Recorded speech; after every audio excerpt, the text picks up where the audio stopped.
di Mekah dan Madinah. Karena mereka targetnya adalah wisata. Wisata ini direkrut, udah boleh masuk Mekah Madinah supaya dapat duit mereka.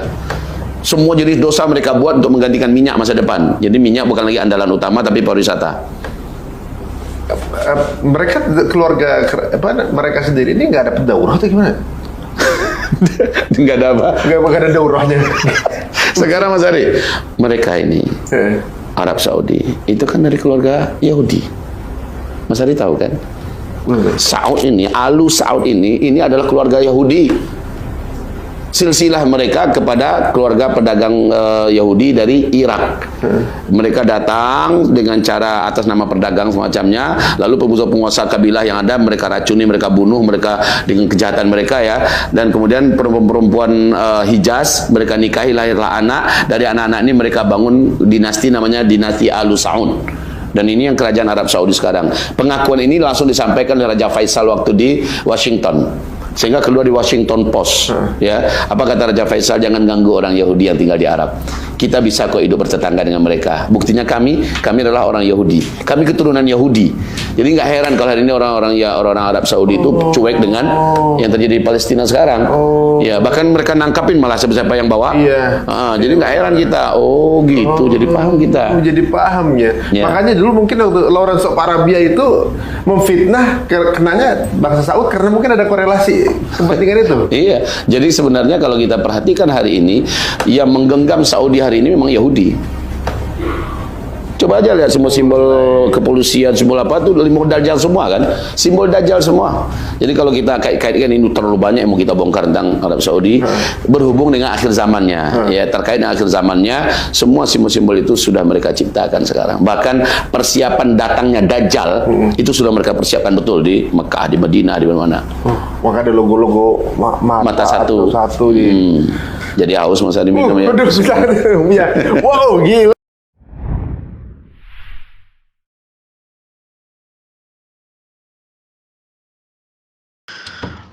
Bismillahirrahmanirrahim. Assalamualaikum warahmatullahi wabarakatuh. Alhamdulillah hamdan katsiran thayyiban mubarakan fi kama yuhibbuna wa yarda. Wassalatu wassalamu ala Rasulillah wa ala alihi wa ashabihi wa man tabi'ahum bi ihsanin ila yaumil din wa ba'd.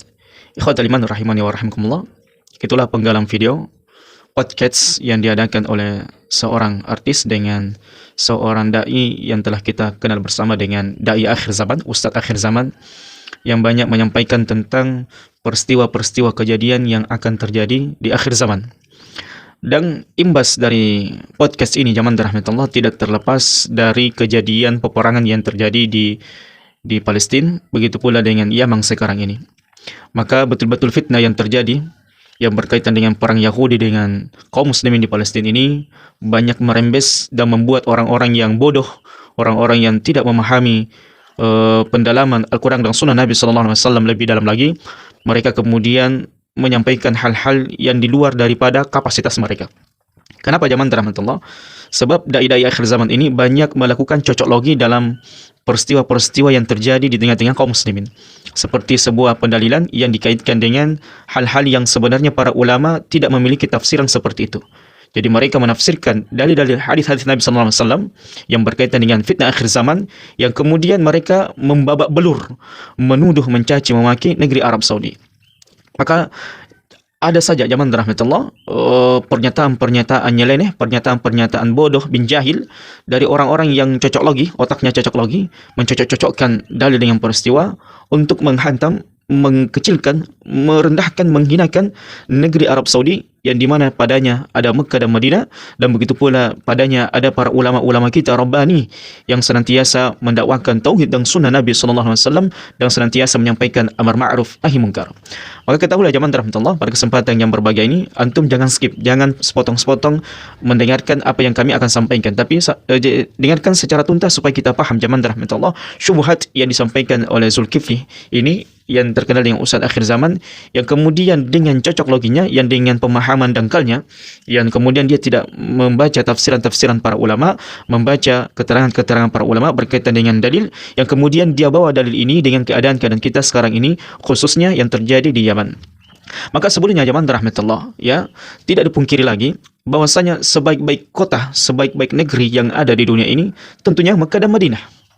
Bahkan kemarin, Masya Allah, ada Badan WHO telah menyampaikan kepada kita bahwasanya merupakan satu-satunya negeri yang paling tentram, yang paling damai, bebas kejahatannya, sangat minim tingkat kriminalitasnya, walaupun ada, mungkin bisa dihitung 1, 2, 3, maka itu adalah merupakan negeri Arab Saudi yang tingkat kriminalitasnya itu sangat-sangat rendah, bahkan sangat jarang dijumpai. Kemudian yang kedua, jamaah rahmatullah, yang bisa kita sampaikan, dan mudah-mudahan Zulkifli ini menyadari kesalahannya, telah menyampaikan syubhat-syubhat yang sangat kejam, syubhat-syubhat yang sangat tidak beretika tentang negeri Arab Saudi yang padanya ada Makkah dan Madinah. Yang kita harus ketahui, jamaah rahmatullah, bahwasanya Makkah adalah merupakan kota suci. Tidak ada negeri yang Allah Subhanahu wa taala berikan kesuciannya, berikan keberkahannya, berikan keagungannya kecuali kota Mekah dan Madinah. Allah Subhanahu wa taala ya dalam sebuah hadis ketika Nabi SAW menyebutkan tentang kota Mekah, Nabi SAW mengatakan, "Inna hadzal balad haramallahu yauma khalaqas samawati wal ardh, fa huwa haramun bi hurmatillahi ila yaumil qiyamah." Coba lihat jemaah rahmatullah. Hadis ini sangat luar biasa. Sesungguhnya Allah Subhanahu wa taala Inna hadzal balad haramallah. Sesungguhnya Allah Subhanahu wa taala telah memuliakan, mensucikan kota ini. Yauma khalaqas samawati wal ardh. Pada saat Allah Subhanahu wa taala menciptakan langit dan bumi. Jadi jauh sebelumnya manusia ada, ketika Allah Subhanahu wa taala menciptakan langit dan bumi, Allah sudah memuliakan, mensucikan kotanya, yaitu kota Mekah dan Madinah. Kemudian jamaah rahmatullah, fa huwa haramun bi hurmatillah ila yaumil qiyamah. Dan keharuman, kesucian, keagungan, keberkahan kota Mekah ini akan senantiasa ada sampai datangnya hari kiamat. Jadi bagaimana mungkin jamaah rahmatullah, kota yang mulia, kota yang agung ini Allah Subhanahu wa taala pilihkan orang-orang jelek. Allah pilihkan orang-orang yang buruk. Mustahil, jamaah rahmatullah. Secara akal sehat saja, secara teks saja, secara nas saja, hadis ini, hadis Nabi SAW ini menyampaikan kepada kita Allah mensucikan kotanya, Allah Subhanahu wa taala memuliakan kotanya, Allah mengagungkan, memberikan keberkahan kotanya sampai datangnya hari kiamat kelak. Karena kenapa jamaah rahmatullah? Antum harus tahu kalau negeri Arab Saudi ini, sebagaimana yang dikatakan Zulkifli tadi, Ustadz akhir zaman ini, sudah menjadi negeri jahiliyah, sudah menjadi negeri yang penuh dengan kemaksiatan, sudah menjadi negeri yang penuh dengan kemungkaran, maka sudah tidak ada lagi Islam di muka bumi ini. Sudah tidak ada lagi Islam di muka bumi ini. Dan alhamdulillah binikmatillah tatimmus salihat, di Mekah dan Madinah senantiasa dikumandangkan azan tepat pada waktunya.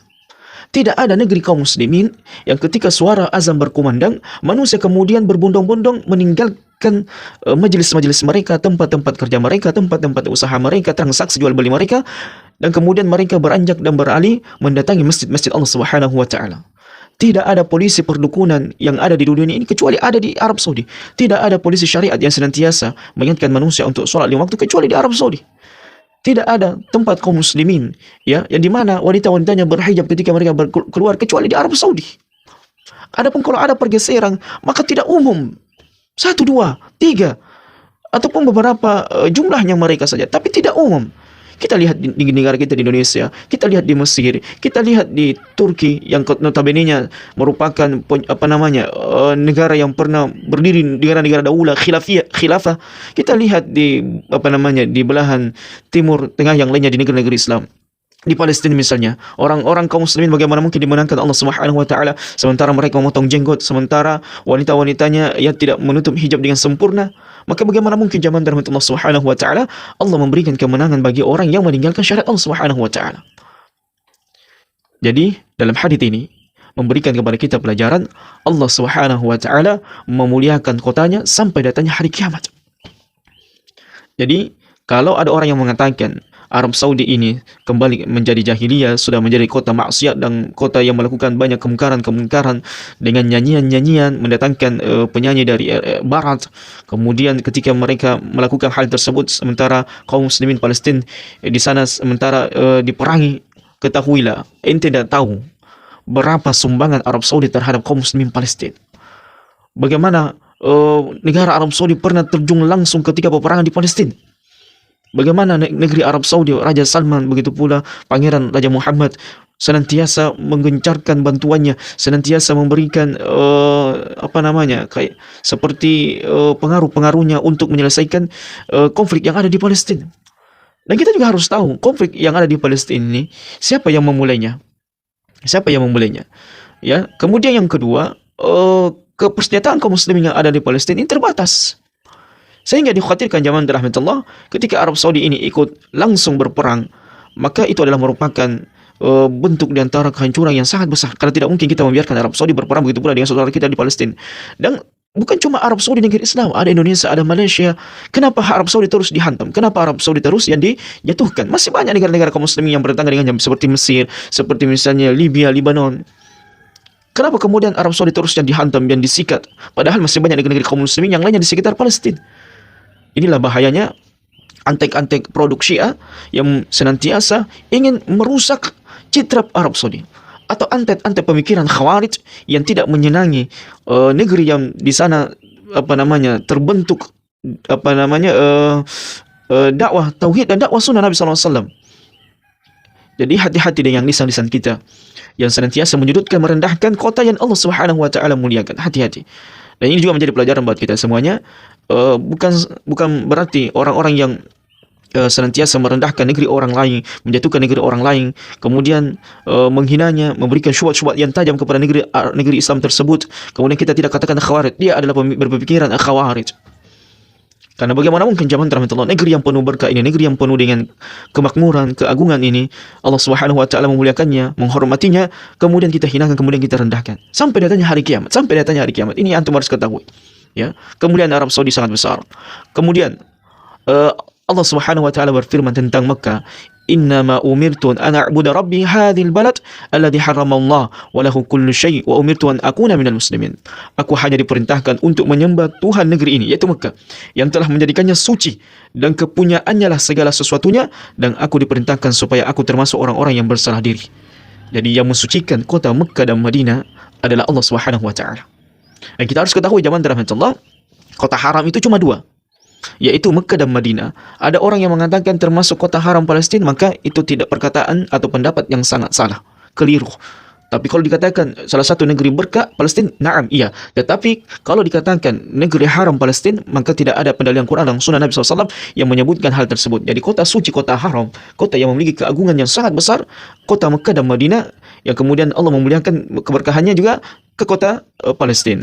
Dan Allah Subhanahu wa taala menyebutkan dalam surah Ibrahim, "Wa idh qala Ibrahimu rabbi ja'al hadzal balad aminan wa janubni wa baniya an na'budal asnam."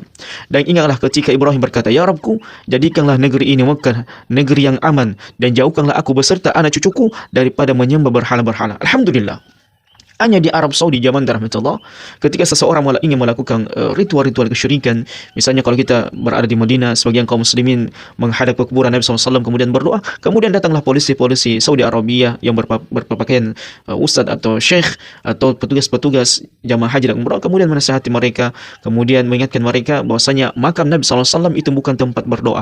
Kita melewati makam Nabi SAW hanya kemudian sekedar salam, memberikan salawat kepada beliau, dan tidak ada doa kepada beliau, tidak tidak kemudian berdoa kepada Nabi SAW meminta sesuatu, bukan, karena itu adalah merupakan di antara kesyirikan kepada Allah Subhanahu wa taala. Maka polisi syariat pun atau petugas haji dan umrah tersebut kemudian menepis, menjauhkan kaum muslimin dari amalan-amalan tersebut.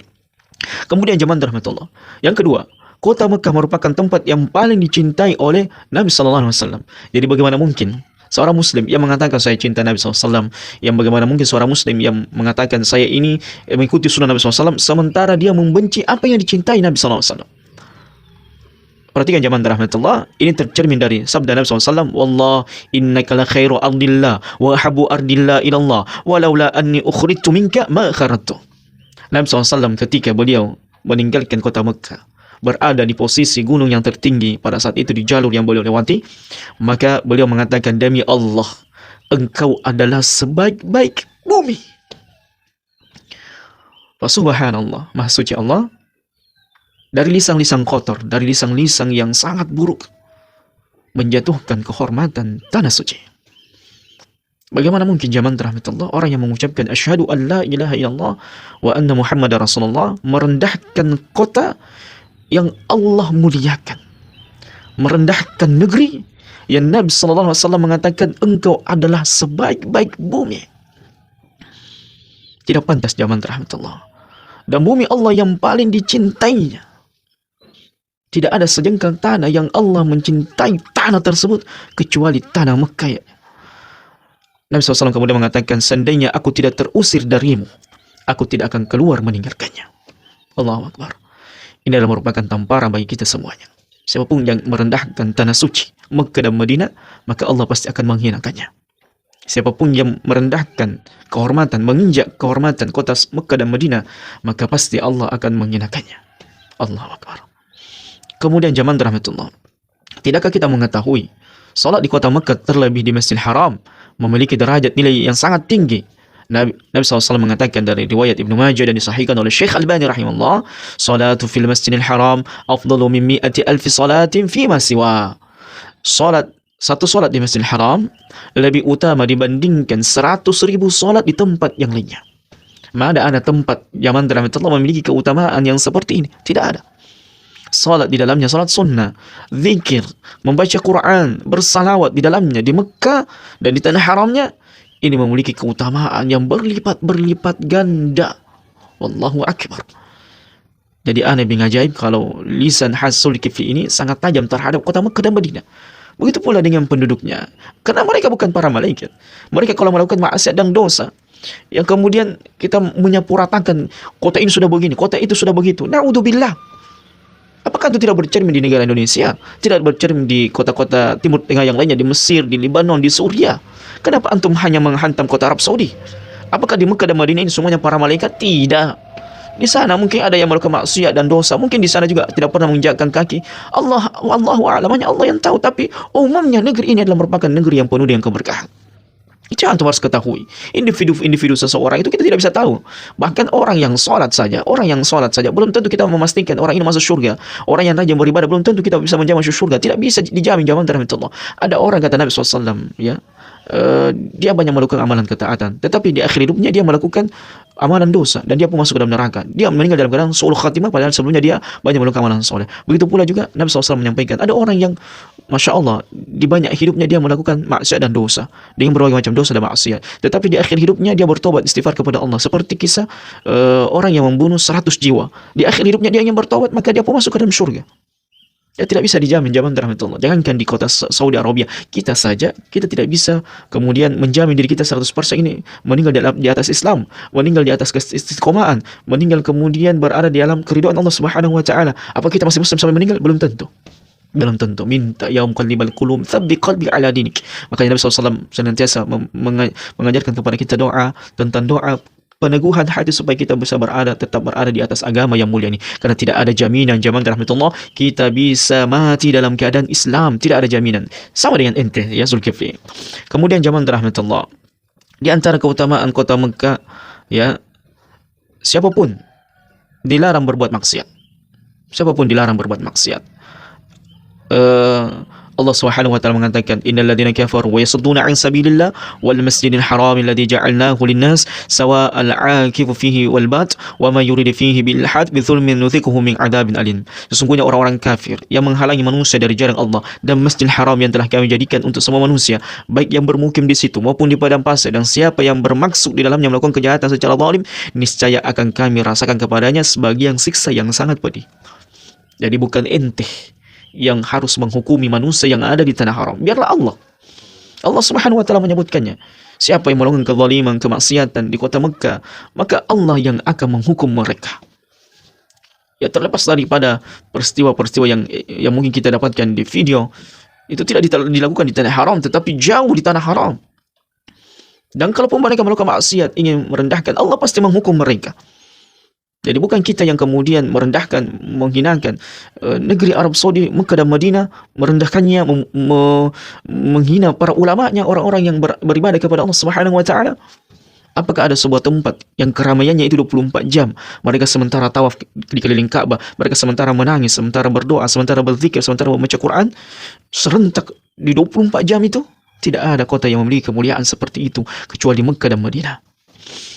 Allahu Akbar. Taib, dan masih banyak lagi zaman rahmatullah. Adapun kota Madinah, ya, kota Madinah. Jadi Mekah tidak bisa dilepaskan dari Madinah, satu paket. Nabi SAW ya, dalam banyak hadisnya menyebutkan keutamaan Madinah. Ini banyak sekali zaman rahmatullah kalau kita mau kuliti. Ya, perhatikan. Kota Madinah yang penuh berkah ini telah dimuliakan oleh Allah Azza wa Jalla. Jadi tidaklah Allah memerintahkan nabinya hijrah dari kota Mekah dan Madinah, kemudian Allah meninggalkan sebaik-baik kota Mekah, kemudian Allah memberikan sebaik-baik kota setelah Mekah adalah Madinah. Nabi SAW mengatakan dalam sebuah hadis yang diriwayatkan Imam At-Tirmidzi dan Ibnu Majah dan dihasankan oleh mereka berdua, wallah innaka la khaira ardillah wa habbu ardi wa ardillah ila Allah walaula anni akhadtu minka ma kharajtu. Baik, afwan, ini berkaitan dengan kota Madinah. Baik. Nabi SAW menyebutkan, inna Ibrahim harrama Makkah wa inni haramtul Madinah. Sesungguhnya Nabi Ibrahim menjadikan kota Mekah sebagai kota haram, dan sesungguhnya aku menjadikan Madinah sebagai kota haram juga. Hadis riwayat Muslim. Dari penjelasan Nabi SAW ini, kata para ulama, maksudnya dari penyandaran pengharaman kepada Nabi SAW dan Nabi Ibrahim AS dalam hadis ini di atas adalah pengharaman ditampakkan melalui keduanya. Bukan mereka berdua yang mengharamkan, karena sesungguhnya hak mengharamkan hanyalah milik Allah Subhanahu wa taala. Allah lah yang menjadikan Mekah dan Madinah menjadi kota suci atau kota haram.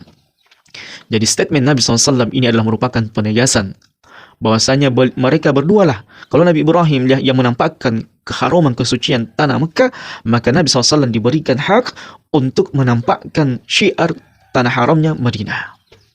Mekah dan Madinah Allah berikan kepada nabinya yang paling terbaik, Nabi Ibrahim dan Nabi kita Muhammad sallallahu alaihi wasallam.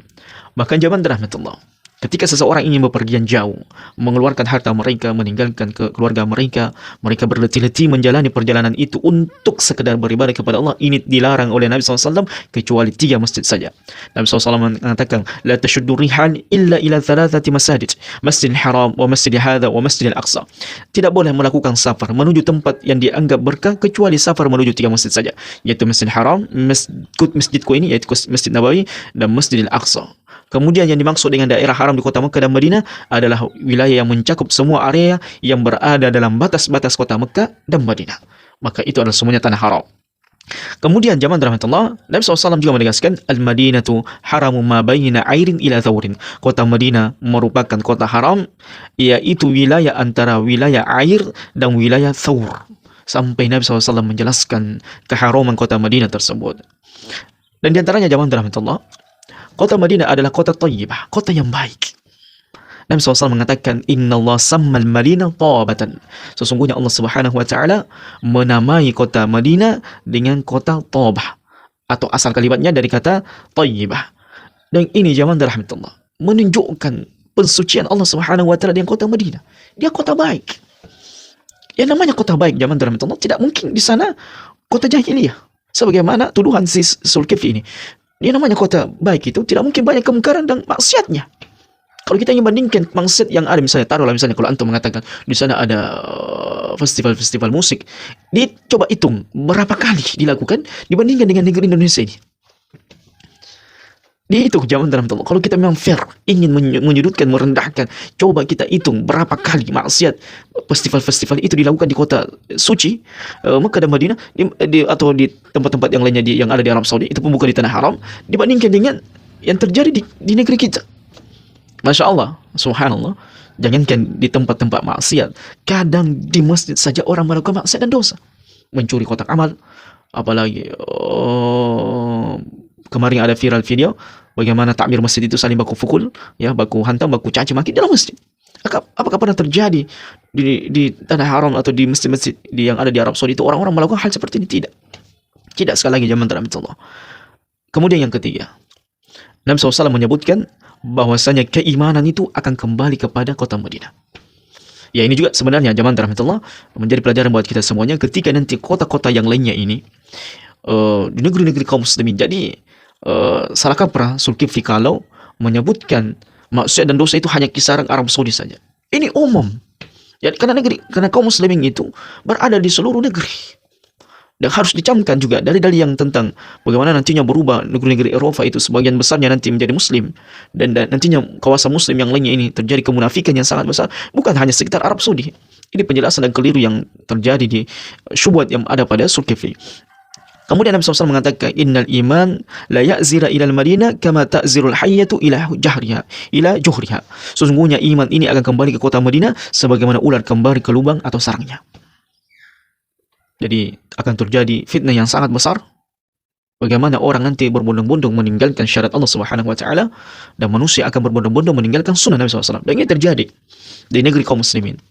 Ya lihat, jadi cerminan jadi pusaran fitnah itu jangan berbicara tentang Arab Saudi karena Allah memuliakannya, Allah mengkhususkannya. Tapi lihat negeri-negeri kaum muslimin yang sekarang ini. Ya, betapa banyak orang yang sholat, tapi kemunafikan yang ada dalam dirinya. Betapa banyak ustadz-ustadz yang senantiasa menyampaikan pemikiran-pemikiran khawarijnya, menyampaikan bagaimana pemimpin begini, pemimpin begitu. Lihat negeri-negeri kaum muslimin yang lainnya sekarang. Yang terjadi kudeta, peperangan di antara mereka, yang terjadi kemudian pembunuhan di antara mereka.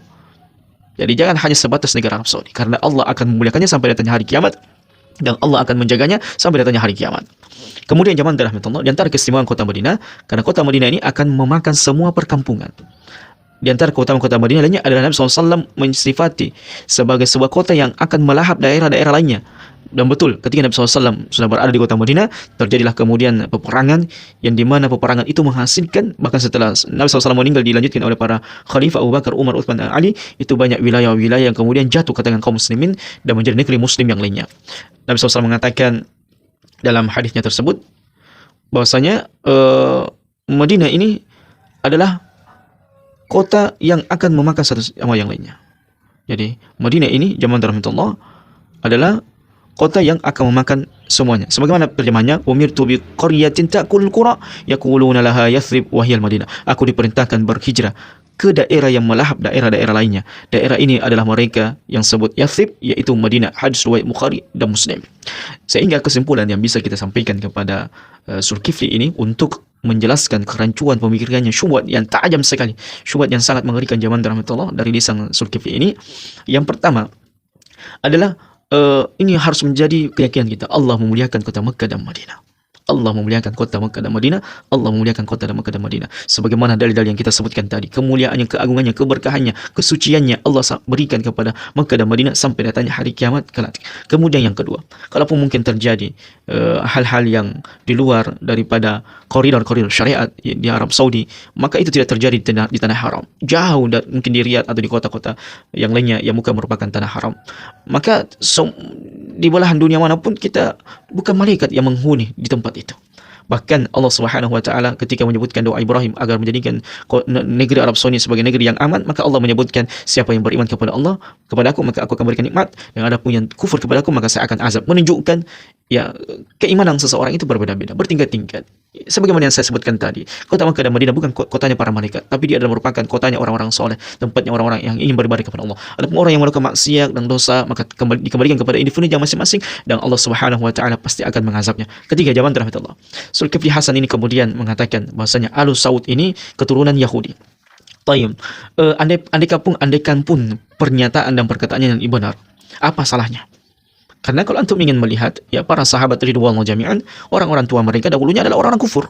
Mereka ini adalah anak-anak, sebagaimana di kota, anda lupa, ketika Nabi SAW di Taif, ketika Nabi SAW beliau ingin berdakwah di kota Taif, maka keluarlah penduduk Taif ini membawa anak-anak mereka, istri-istri mereka untuk melempar Nabi SAW, menghinakan Nabi SAW, mengejek Nabi SAW. Kemudian Nabi SAW duduk sejenak, datanglah malaikat Jibril memerintahkan kepada Nabi SAW untuk berdoa kepada Allah agar Allah menghantamkan dua gunung yang ada di kota Taif ini bagi penduduk Taif. Apa kata Nabi SAW? Tidak. Bahkan saya berdoa kepada Allah agar Allah mengeluarkan dari orang-orang kufur ini keturunan-keturunan yang akan menyembah Allah Subhanahu wa taala. Ya mungkin juga di antara kita ada yang bapak kita Nasara, ada bapak kita Yahudi, kemudian anaknya menjadi Islam. Apa salahnya? Apakah tidak boleh seseorang ya yang dahulunya memiliki keturunan-keturunan Yahudi, keturunan-keturunan Nasara yang kemudian mereka menjadi Islam?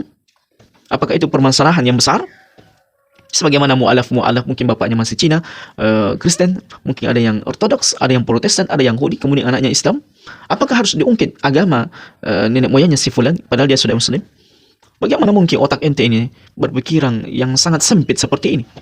Apakah ente tidak baca bagaimana dahulu kota Madinah ini dihuni orang-orang jahiliyah, kemudian datanglah Islam memberikan mereka cahaya, kemudian mereka beriman. Sebagaimana kota Mekah dahulunya ketika Arab jahiliyah itu telah menyembah kekufuran, mereka menyembah berhala, kemudian datanglah Nabi SAW diutus untuk memberikan mereka hidayah, kemudian mereka masuk Islam, kemudian Allah membersihkan kota Mekah dan Madinah.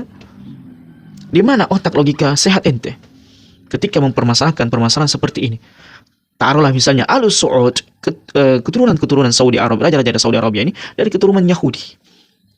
Kemudian kalau ente salah, bagaimana? Maka ini adalah merupakan buhtanun azim, tuduhan-tuduhan yang sangat keji, dan tuduhan-tuduhan ini tidak akan mungkin dibiarkan oleh Allah Subhanahu wa taala.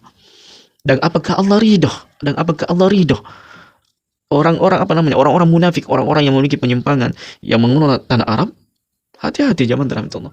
Dan apakah tidak bisa orang tergelincir dari maksiat dan dosa? Apakah orang yang beribadah kepada Allah itu tidak memiliki maksiat dan dosa?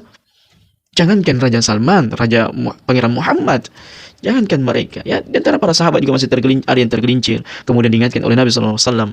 Apakah seseorang yang beriman itu tidak boleh tergelincir? Dia tidak boleh melakukan dosa. Harus keturunan Saudi ini harus bersih seperti malaikat, tidak ada maksiat dan dosanya. Gimana pemikiran ente ini? Ya lucu. Apakah anda tidak melihat sejarah, bagaimana sejarah sebelum berdirinya kerajaan Arab Saudi ini terjadi pembunuhan antara kaum muslimin? Ini seharusnya zaman kembali kita melihat sejarah. Bagaimana di zamannya Hajjaj dia membunuh para ulama. Ya terjadi pembantaian para ulama di zaman Hajjaj bin Yusuf yang digelar dengan Safaf, pembunuh yang berdarah dingin. Terjadi kisah-kisah di zamannya Imam Ahmad, Syekhul Islam Ibn Taimiyah. Anda tidak membacakah kisah-kisah mereka? Terjadi perkulangan di sana sini sebelum terbentuknya Arab Saudi. Ini sudah ada sejak dahulu kerancuan-kerancuan seperti ini. Kenapa ente menembak terus kota Mekah dan Madinah? Ingat zaman rahmatullah. Sekali lagi kita tegaskan. Adapun terjadi hal-hal yang mungkin di luar dari syariat Allah Subhanahu wa taala di kota Mekah dan Madinah, kalaupun terjadi, maka penduduknya bukan para malaikat. Apakah tidak boleh mereka melakukan maksiat dan dosa? Apakah mereka tidak bisa, harus bersih, tidak terjatuh dalam perkara maksiat dan dosa? Tidak. Hatta dalam masjid saja orang bisa berbuat dosa, seperti habis salat ghibah, kemudian salawatan, melakukan malam-malam bid'ah. Hati-hati ente. Jadi jangan melakukan statement-statement yang kemudian menyuduhkan, merendahkan kiblat kaum muslimin. Ini tidak boleh. Harus dikantor zaman rahmatullah. Ini syubhat supaya orang kaum muslimin itu tidak berpikiran buruk terhadap apa yang Allah telah muliakan. Mekah dan Madinah Allah telah memuliakannya, sementara antum menghinakannya, menyudutkannya. Padahal di sana ada para ulama. Dari mana kita mengetahui Islam kalau bukan dari mereka? Dari mana kita melakukan ibadah haji dan umrah kalau bukan di tempat mereka yang Allah berikan kemuliaan kepada mereka, dan Allah azab bagi mereka yang kufur kepada Allah? Jadi berhentilah melakukan framing-framing atau statement-statement, narasi-narasi buruk, narasi-narasi yang menyudutkan, merendahkan, karena antum akan berhadapan dengan Allah dan Rasulnya sallallahu alaihi wasallam. Jadi tidaklah seseorang itu zaman rahmatullah menghinakan kota Mekah dan Madinah kecuali mereka akan berhadapan dengan Allah Subhanahu wa taala. Hati-hati, hati-hati ente. Ya. Dan ini masih banyak zaman rahmatullah keutamaan kota Mekah dan Madinah. Dan termasuk keutamaan kota Madinah, penyakit tidak akan dimasuki, penyakit taun ini tidak akan pernah masuk ke kota Madinah. Masya Allah, ini merupakan bentuk kemuliaan yang Allah Subhanahu wa taala berikan kepada kota Mekah dan Madinah. Bahkan Allah Subhanahu wa taala mengatakan dalam sebuah hadisnya, Nabi SAW menyebutkan, siapa yang menginginkan keburukan kepada kota Mekah dan Madinah, maka Allah pasti akan membinasakannya sebelum keburukan ini menyebar. Dan itu terjadi zaman rahmatullah. Ya pernah beberapa tahun yang lalu silang orang-orang Syiah ingin menyudutkan, merendahkan, kemudian melakukan makar-makar mereka di kota Mekah dan di Mekah dengan Madinah, tapi Allah Subhanahu wa taala senantiasa mengkantar dan menjaga, melindungi kota Mekah dan Madinah. Semoga Allah Subhanahu wa taala memaafkan kita semua dari lisan-lisan yang jahat, etika-etika yang tidak beradab. Bagaimana mungkin kita merendahkan kota yang dimuliakan oleh Allah Subhanahu wa taala? Maka inilah merupakan di antara kerancuan otak khawarij, otak-otak yang tidak memiliki kapasitas, kredibilitas dalam menyampaikan ilmu, yang sifatnya hanya cocok logi, hafal hadis, cocokkan dengan keadaan, hafal hadis, cocokkan dengan keadaan, tanpa pernah ingin merujuk kembali kepada keterangan para ulama, kembali kepada keterangan orang-orang saleh sebelum kita, bagaimana mereka memahami hadis-hadis tersebut, dalil-dalil tersebut, supaya kita tidak salah kaprah berkaitan dengan peristiwa-peristiwa yang terjadi, khususnya kejadian yang terjadi di Palestina. Hadza wallahu a'lam bissawab. Subhanakallahumma wa bihamdika asyhadu an la ilaha illa anta astaghfiruka wa atubu ilaik wa akhiru da'wana alhamdulillahi rabbil alamin. Wassalamu alaikum warahmatullahi wabarakatuh.